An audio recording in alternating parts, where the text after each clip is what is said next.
ক্ষমতায় যাওয়ার জন্য নয়, রাষ্ট্রের স্থিতিশীলতা রক্ষায় নির্বাচিত সরকার দরকার, এমন মন্তব্য করেছেন বিএনপির মহাসচিব মির্জা ফখরুল ইসলাম আলমগীর। জাতীয় প্রেসক্লাবে এক সভায় কথা বলেন তিনি।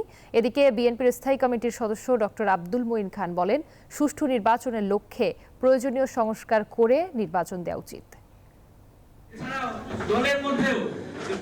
সকালে জাতীয় প্রেস ক্লাবে বাংলাদেশ সম্মিলিত পেশাজীবী পরিষদের আয়োজনে জাতীয় বিপ্লব ও সংহতি দিবস উপলক্ষে আলোচনা সভা অনুষ্ঠিত হয়।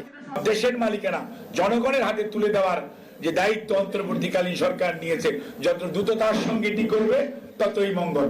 প্রধান অতিথির বক্তব্যে মির্জা ফখরুল ইসলাম আলমগীর বলেন, গত 15 বছরে দেশের সব অর্জন ধ্বংস করে দিয়েছে শেখ হাসিনা। সুবিধা বঞ্চিত হয়, এখন অধিকার আদায়ে মাঠে নামছে মানুষ।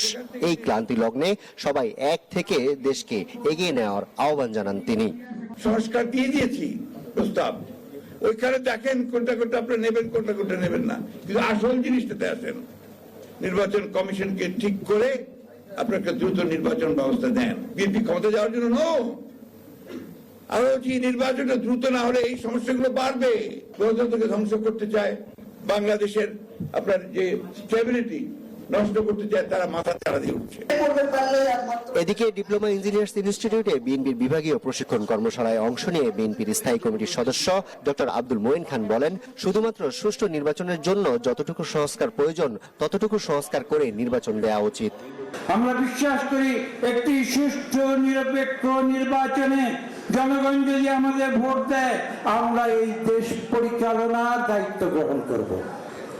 দেশ শাসন করার জন্য, জনগণকে সেবা করার জন্য, এবং সেই দায়িত্বে আসলে আমরা প্রতিজ্ঞাবদ্ধ যে আমরা যে সংস্কারের কথাগুলো আজ বলছি, সেই সংস্কারগুলো আমরা বাস্তবায়ন করব।